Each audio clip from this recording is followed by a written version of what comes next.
Back in the building again here. Welcome back. Friday, Canton, Ohio, Pro Football Hall of Fame city. And not far from Akron, the home of LeBron James, Stephen Curry. LeBron James delivered that. It's a Yeah. famous Ben Alkire quote in a meeting at one point. Yep. It's a good quote. We're back here, DeliveringMore, ready to bring you another action-packed episode here. We got Tim Weis from Macaroni Grill. Had a fantastic interview with him. I'm sure you guys will love that. And we have another Know Your City. I think this time we're doing our hometown team of Cleveland, Ohio. So Cleveland drivers, let's get you prepped. Yeah. Study your city, and we'll get going here. Yeah, and I wasn't here for the actual interview part of the thing where you got Christian with Ben doing the interview. I was on vacation out in AZ, Arizona, but I heard it was a great podcast, fantastic. So stay tuned. Yeah, and that is a good tidbit though, because I don't think in the video I introduced Christian. Christian is our vice president of operations. I'm sure tons of you have spoken with him over phone calls. He still works dispatch here and there for us and helps us out when we need it. Mm-hmm. But T will not be in that interview. It's me and Christian, our vice president of operations. So Yep, he's good people. Yeah, Don't great worry. people. Let's get into it. All right. All right, folks, we're welcoming on our newest guest. We got Tim Weis from Macaroni Grill. Tim, thanks so much for joining us, man. Would you like to give our viewers a little bit about you and what you do for Macaroni Grill? Sure. I am the regional catering manager for Romano's Macaroni Grill. That's taken on a different tone here in the past 12 to 18 months than it had beforehand. When I started, I had 11 restaurants in the state of Texas. I was responsible for on-premise and off-premise sales. Currently now I have 8 restaurants, including 3 in the Ohio area and 5 in the state of Texas. And I'm still responsible for on-premise and for off-premise sales, catering, business catering deliveries, what receptions and weddings that are going on, those fall in my basket as well. So my job is large groups that want to eat in the restaurant or large groups that want to eat outside the restaurant. For sure. Awesome, man. And like we kind of discussed here pre-podcast starting, our viewership here, we're really trying to gear this towards the independent contractors and the gig drivers of the world and just kind of give them a platform and kind of a podcast they can listen to and get some just value out of a discussion with a delivery service, and then obviously the restaurants they're servicing as well. That being said, can you just at least speak to a little bit about why the delivery driver themselves are so important to the process of a catering delivery? Point blank, you guys are my hands and feet and eyes in front of the customer. The customer doesn't necessarily know that I am using Deliver That or one of the big uglies, as I like to call them. All they know is somebody's walking in with their food. And one of the reasons that I like services like Deliver That is because you guys have a little bit higher of a standard. For sure. I'm not delivering one order of spaghetti and meatballs to a guy in an apartment. I'm delivering $500 to $1,000, $1,500 to a business. And there's an expectation when my food walks in that it's going to be hot, the order's going to be correct, it's all going to be there, and the person that delivers it kind of looks like they belong in a business. So that last mile from the restaurant to the customer's kitchen room or wherever they're eating is extremely important to me, because if that person is nonchalant, if they miss a bag, if they just don't seem to care, I may not get another order from that person. They may try somewhere else. Right. And to me, I can't afford to lose a $500,000 order because the delivery person was having a bad hair day, and so they just threw on whatever they had. Services like yours where it's focused on the business catering is really important. Again, you're an extension of Romano's Macaroni Grill. And while I can't make you wear a shirt, I like the fact that, some of those services have a standard for the people that are delivering my food. For sure. Yeah. Tough to disagree with anything you said there. I think you pretty much knocked the ball out of the park. You kind of led me into my next question here pretty easily. What does catering do as an opportunity for your guys' brand? Like you mentioned, we're kind of another tip in your guys' cap or another tool in your belt, just kind of help accentuating your guys' process and your brand and everything like that.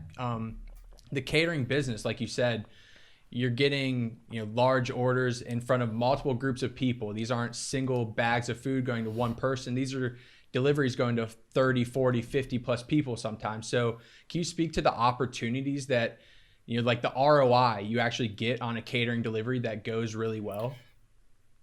Perfect segue. I'll give you a kind of an example. In 2021, the NCAA women's basketball tournament, they held it all at one hotel in San Antonio, which made it great for me because I knew what 64 teams were going to be in San Antonio what weeks. And I used my restaurant down there and deliver that.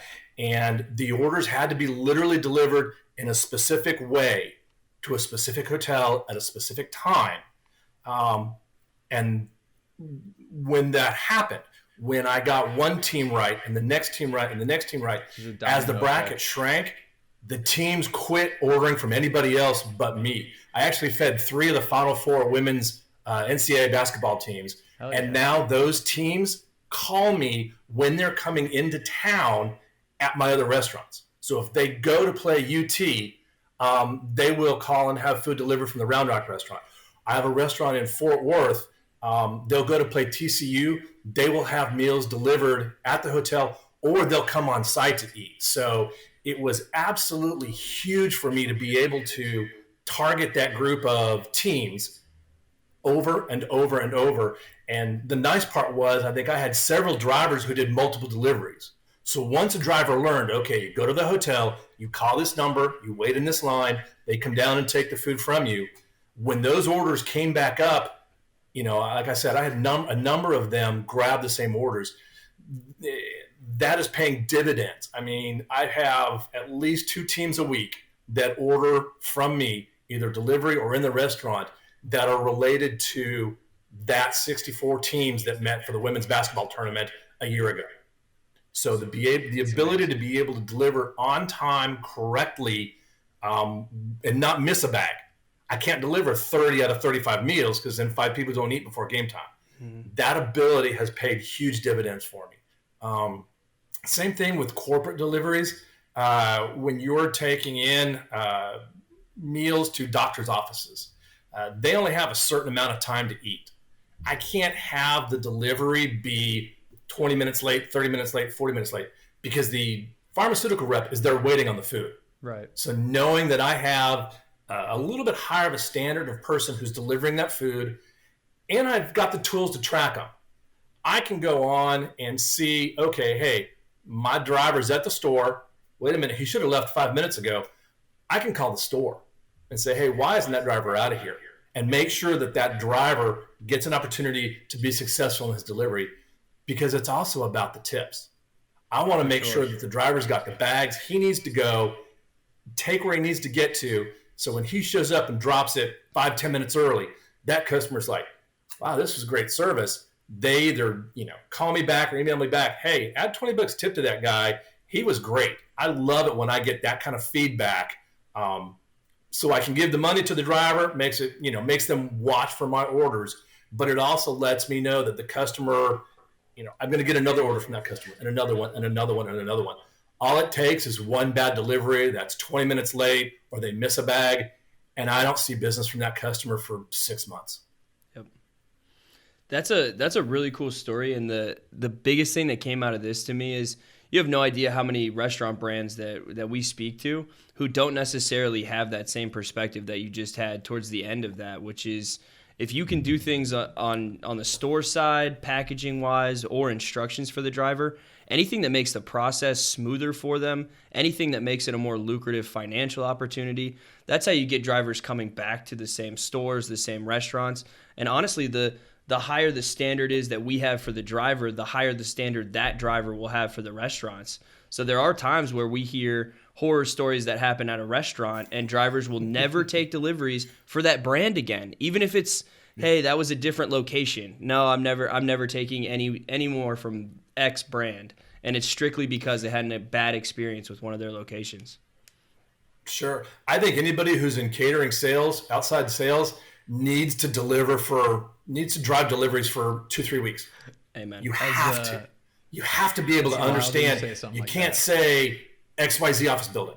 You got to give a suite number. You got to tell them, hey, you need to bring a cart because this order has 3 gallons of beverages with it. I've got 4 bags of ice, and you've got 6 lasagnas. You need a cart, and here's a number to call when you get there in case you can't find it. You've got to give them that information to be successful. And again, a lot of that comes from having done the deliveries. You know, I've been in their shoes.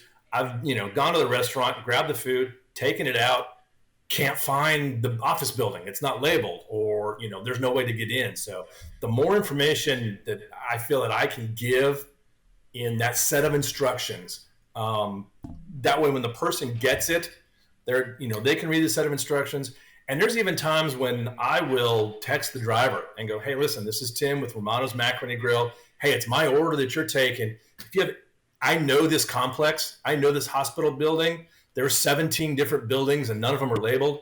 If you have any issues, you can call this phone number and she'll come downstairs to find you.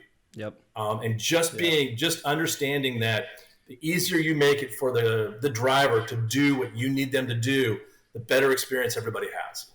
Yeah, this is such a refreshing conversation to have. I don't think I've have goosebumps having this conversation right now, because you're literally saying like everything I would ever want to hear from a restaurant brand. I think, like you said, having the experience in the actual delivery field is so pivotal. And what we literally do on our end when we hire a new employee, they have to take a delivery locally, before they really can get into the swing of things on our end, because we want them to, understand how the application works with the driver, understand how to get a signature, take a picture, understand what happens when there's a wait time, understand what happens, like you said, when you get to a customer drop off and you can't get a hold of them immediately. You text them, you call them, you have a secondary phone number, you have special instructions, whatever it may be. So I mean, yeah, you're just knocking all these questions out of the park, man. There's nothing. I feel like I could ask anything here, and I'd love whatever you say. Just to kind of continue down this whole line of thinking here. Obviously, we know drivers who show up on time, drivers who look the part, drivers who have the delivery equipment like thermally insulated bags. Obviously, those are the candidates you want to show up at your stores, take your deliveries, and be repeat drivers for your brand. Are there any other things you think a delivery driver can do that really would set them above the field and make them stand out to your guys' employees, your GMs, your DMs, and individuals like you? And then like we have other brands who legitimately submit deliveries. They request specific drivers because they know they're going to execute on what they want. Do you have anything you could speak to that would maybe get these drivers noticed or noticeable?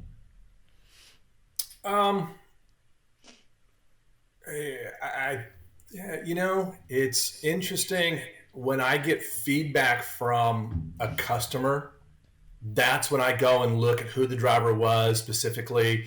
I've had a number of them. Customers reply back to me when your drivers, for example, there are chafing kits. Right. So we will, I'll put in the special instructions. Hey, don't forget, you need the wire racks. Because sometimes, like everywhere, sometimes my restaurants remember and sometimes my restaurants are busy and a wire rack is forgotten here. But I have had drivers who, will text me, hey, your special instructions said wire racks. I don't have any wire racks. Great. I will call the store right away. Hey, why didn't you give this driver, that kind of just looking through the order, making sure, hey, I've got everything here.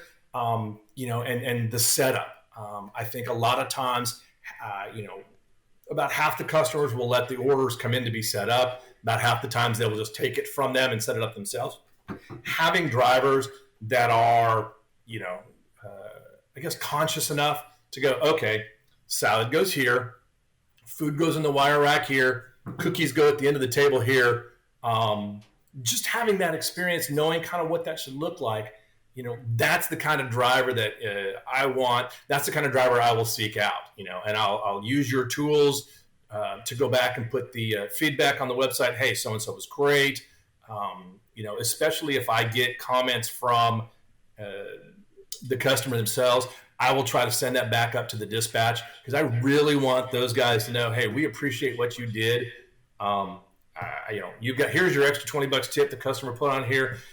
Please be looking for my orders when they come up and available because I want you back. Yeah, sure. I've even had a couple of my customers who invited the customer to stay. I had one in Austin. They were having some sort of, I don't know if it was a quinceañera or a reception or whatever, but they invited the driver to stay and party with them. And I thought that was like the ultimate compliment. Yeah. It's like, wow, the driver's that good. She set everything up, because she texted me, hey, they were happy. They gave me a couch tip, invited me to stay for the party. I'm like, go back and stay. I'm good with that. Yeah. Absolutely. So it's those kind of things. Again, it's the showing that you care. Anybody can download the Red DoorDash app and be a driver for them in 5 minutes. Yeah. And show up and drop food and walk away. It's those people that actually take this seriously and understand that they're representing a business. Those are the ones that we want back. And I want them taking my deliveries and push to the front of the list when I have an important delivery. Yeah. I think a lot of what you're speaking to is really great advice for other restaurants who are utilizing contractors, and maybe those are contractors on, third-party platforms, so to speak. It sounds like you have pretty hands-on communication during a lot of the deliveries that go on. Is that something that you have obviously with your internal employees, but do you have that with, contractors of every platform? So right now, with the staffing shortage that exists everywhere in the world, I have 8 restaurants. I think I have 1 restaurant with a part-time delivery person in Texas. I have 1 restaurant in Ohio with a part-time delivery person that covers 2 of them. I am hugely dependent upon services like Deliver That for all of my business. Okay. I used to have 2 or 3 people at every store, and they would be doing 2 or 3 deliveries a day and managing all, and I was managing them. I'm at the point now where I'm lucky if I have servers in the restaurant. Yep. I am very dependent upon services like that, and because it is so important, if you can see that here, I got a nice 44-inch monitor with multiple windows. I know when my 30 minutes ahead of time, I will bring it up and make sure that the driver's headed to the restaurant. I will make sure that the driver's at the restaurant. I will make sure that the driver leaves the restaurant. Yep. And if he's at the restaurant for more than 10 minutes, I'm calling my restaurant going, hey, what's the issue here? Yeah. Oh, yeah, he's already left. No, he hasn't. I can see him on my monitor that he hasn't left. Yeah. Why isn't the food out? So, I manage it the same way I would manage my staff. Know where they are. Have they left yet? I used to require my delivery drivers to text me, hey, just let me know you're leaving. Yep. Because I want to know that you've left. So if a customer calls me and goes, hey, it's an hour later and the food isn't here, I'm concerned for my driver and my driver's safety. That's my first thought is, oh my God, I know they left. It's 7:00 at night. Are they on the side of the road or something? Yep. My second thought is, why are you late? But my first thought obviously is the safety and concern for the drivers. And I'm doing the same thing with like the drivers for the Deliver That. I will look and make sure that they've arrived and then they've left. And if there's something I know about this customer, it's in a hotel, they are the office building, maybe, it's an office building and I know that they've got locked doors. I will, text the driver, hey, be sure when you get there to call this number and they'll come down and let you in. So I manage these delivery drivers the same way I would my staff and make sure that they have every opportunity to succeed. Very cool. Yeah. It's amazing. Yeah, it's so cool to hear you describe all of those things because that's really how we're dispatching throughout the day. Obviously, it's at quite a large scale looking at all of these different cities that we're dealing with and contractors, but that's exactly how we're managing them, right? We're doing the reach out to make sure they're leaving on time. We're watching them approach these restaurants, watching them approach the drop-offs, making sure everything's going smoothly. And you've really, taken that into your own hands and treat these contracted drivers the same way you would as your employees. And another thing that was cool to hear you touch on, and I think it's powerful for our drivers to really understand, is where the industry's at right now. Like you said, the staffing is very challenging. You guys have shifted towards primarily outsourcing the delivery, it sounds like. And I think that's a great thing for our drivers to really understand, is the value that they're bringing to your restaurants, and the fact that at the end of the day, they're doing it to, you know, give themselves financial freedom, give themselves work flexibility. But really the name of the game for us, and I think for a lot of our best drivers, is that they're solving a pain point. You know, they're getting to help customers, they're getting to help restaurants. And I think that's something that doesn't get spoken about quite enough. Absolutely. Yeah, I can't disagree with any of that. Again, it's difficult to trust a $500,000 order to a independent third-party person who doesn't have to put something into it to be part of it. Yeah. You know, again, you can my 16-year-old could download an app from someplace else, take a picture of the car, and be delivering.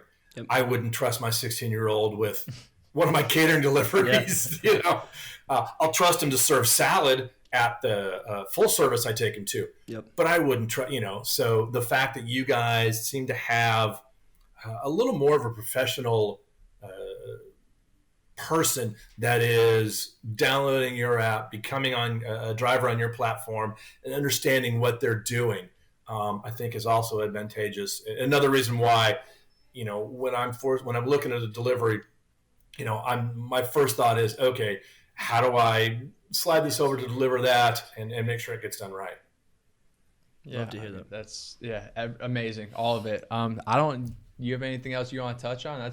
He knocked my question out of the park. I got nothing else. No, I think you killed it. I think a lot of this stuff will provide a lot of value for our drivers, just understanding what your perspective is like. And this is something that we're probably going to push out primarily to drivers on our platform. But from the bottom of my heart, I think you've done a great job of providing what the restaurants should be doing and what their expectations should be, how they should be managing platforms like ours. It doesn't have to always be ours, but when you're dealing with contractors or you're dealing with a third-party delivery provider, there really needs to be a partnership mentality. And like you said, you really understand how deliveries are executed because you've done it. And our entire slogan is by drivers for drivers. So I don't think we would be successful managing all these contractors if an overwhelming majority of us hadn't taken tens or hundreds of catering deliveries ourselves. I know that's how I got started. So that's really the perspective that you have to have, because if you don't understand what the person's going through that you're communicating with, there's no way to have empathy for their situation. There's no way to come to terms on how you're going to troubleshoot things. And it's really great to hear that you're managing it in that capacity and that you have that perspective on things, because, you know, 90% of the time things are going to go fantastic and you can be pretty hands off with it. It's all about that 10% of the time. How are we problem solving, and how are we as partners where we get through this together and we make sure that you're not losing business, our contractors aren't losing business, and everyone's really getting their goals met. So yeah, I really appreciate the perspective that you've brought to the table today and how your approach is to the partnership so far. Thank you, guys. Again, it's nice to have a partnership and a platform that I can kind of, you know, trust, I guess is the word that I'm looking for. And if I've got 4 deliveries in a day, you know, I may not be watching all 4, but I may be watching this important one, but I've got the other ones kind of printed out and on the side here. So again, when I'm fighting for every order that I can get, you know, and the reason a lot of the deliveries are important to me is, you know, as a salesperson, I'm compensated on sales. Mm-hmm. If I'm not getting that, if I'm not making that customer happy at the end point, and, you know, somebody else steps in, a Panera or a Jason's Deli, or somebody else steps in and gets them the food next time, I could lose a $500 order for the next 6 months. Yep. And that affects my pocketbook, and, you know, directly affects my pocketbook. And so these kind of things are critical to me. How do I make sure, you know, I trust my teams to cook the food. I trust my teams to package the food. And it's nice to have a team that I can trust, that I know that will pick it up. And like you said, 90% of the times it gets there. It's great. Everybody's happy.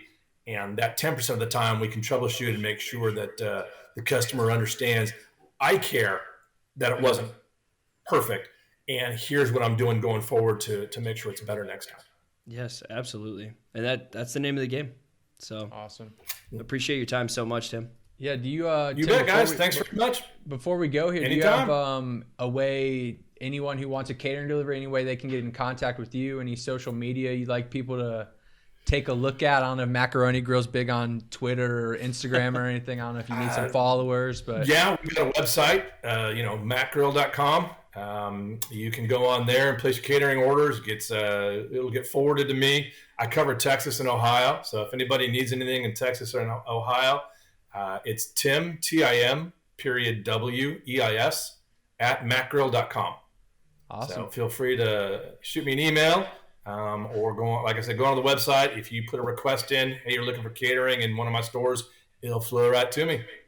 Amazing, Awesome. man. Thank you so much. Thank you. And then for I'll your dispatch continued it out to partnership. deliver that. Hey, There you go. that's all that matters, right? Thank you, Tim. Thank you so That's much. right.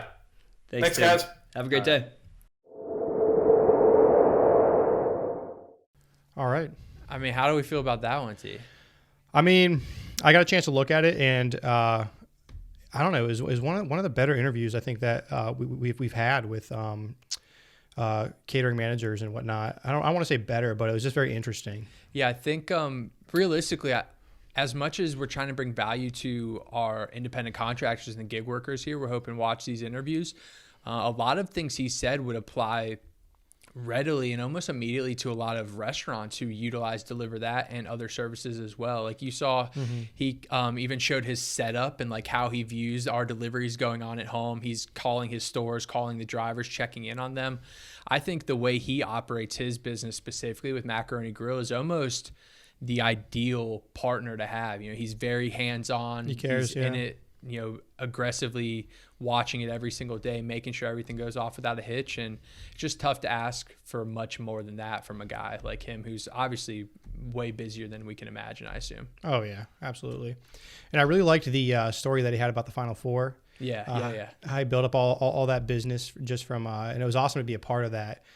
Just from taking those catering orders to those teams, and then how he's created repeat business, and also just ended up doing all those teams. Yeah, and yeah, like he said, and obviously everyone just saw in the interview, but yeah, I mean, he literally says when those teams come to town now, they still hit him up and still get that catering. So that's exactly what we're looking for, right? We want repeat business for our drivers, repeat business for the stores, for the customers, and everything can move from there. That's just a great example of how a driver can make a difference in somebody's whole business, and how also how a third-party delivery service can also be an extension of somebody's business. Yeah, for sure. When utilized correctly, I agree. Full-heartedly agree there.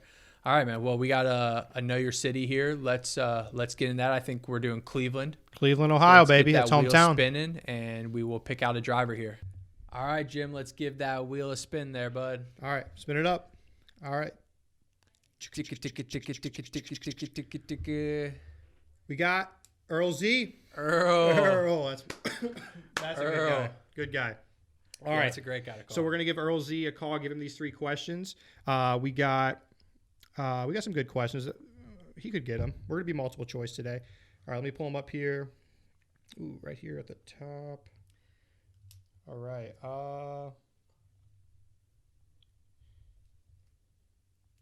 That last question too. The bonus is going to be the high school, and I got the answer. Hello. Hey, what's up, Earl? Tristan here with Deliver That, calling you back. Okay.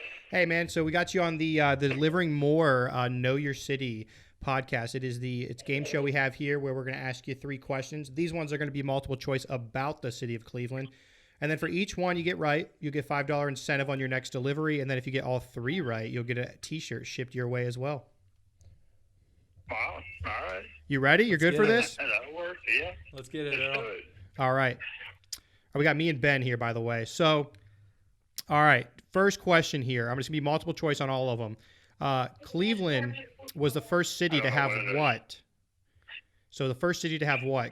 Gas-powered vehicles, first electric traffic signal, or canals for shipping?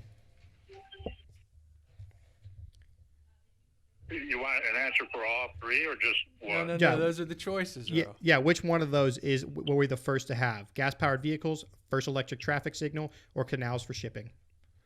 Oh, canals for shipping. That's not it. That's not it. That's not it. It actually is. Oh, no way, man. We had Erie Canals. I know. That's what I would have said too. I thought it was kind of a hard Yeah, question. it's the first traffic signal, the corner of Euclid and East 105th. Yeah. First electric Yeah, traffic signal. I know it was invented here, but I thought the canals were first. All right. Yeah, it's a little tricky. Oh, answer. well. Sorry, we got two more. Yeah. That's all right. Let's do them. All right. So I'm not gonna lie, man. I thought this one's pretty hard because it's a numbers game. But how many presidents were born in Ohio? I think this one's pretty in the common knowledge. Oh, okay. 2, 6, 8, or 10? Oh, man. I only know two. All right. Let's That's all I know. before you answer, let's actually minimize it down like the last ones where it's only three answers. So Okay. we're gonna get rid of 6, 2, 8, or 10. All right, let's go with 8. Yeah, There we go. that's it. Let's go. Yeah, baby. Eight presidents. I think 7 were born in Ohio, and there's the 8th who moved to Ohio as a child. We got William Harrison, Ulysses S. Grant, Rutherford B. Hayes, James Garfield, Benjamin Harrison, William McKinley, William Taft, and Warren G. Harding. Wow, I don't even know all those to be honest. Yeah, I just looked at it. I recognize all those names, so I was. Yeah. Yeah. Yeah, Okay, good well, friends of mine. All right, 1 for 2. 1 for 2. Let's get this last one. All right, here we go. Which comic book character was created in Cleveland? Superman. Oh, right off the rip. Oh man, didn't even give him the options. Wow. All right, that's $10 All right, on your next delivery. Wait, Earl, if you That'll work. if you can guess the high school where the creators were from, their names were Jerry and Joe, the west side of Cleveland. What high school? And we'll send you that shirt. Oh boy. West side of Cleveland, you West said? side. Side, I think Cleveland. west side. There's so many. I think the colors are red and black. red and black. Yep. Well, it's not John Marshall. Nope.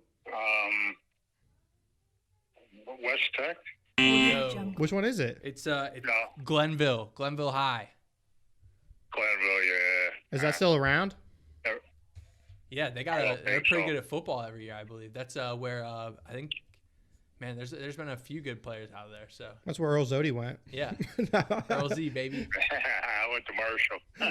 Oh, okay, I got you. Well, Earl, man, thank you so much for coming on the show here. This will probably you'll probably see this out here soon. You can see the recording, and we'll let you know. Cool, man. Yeah, we'll get that All $10 right. on your next delivery as well, Earl. Thank you so much, man. Okay, great. Yep. All right, have a good Take one. it easy, man. We'll see you. All right. Bye-bye. Bye. That was good. I'm kind of scatterbrained on which viewer, like what order these viewers are going to see the ones we've already done in. Yeah.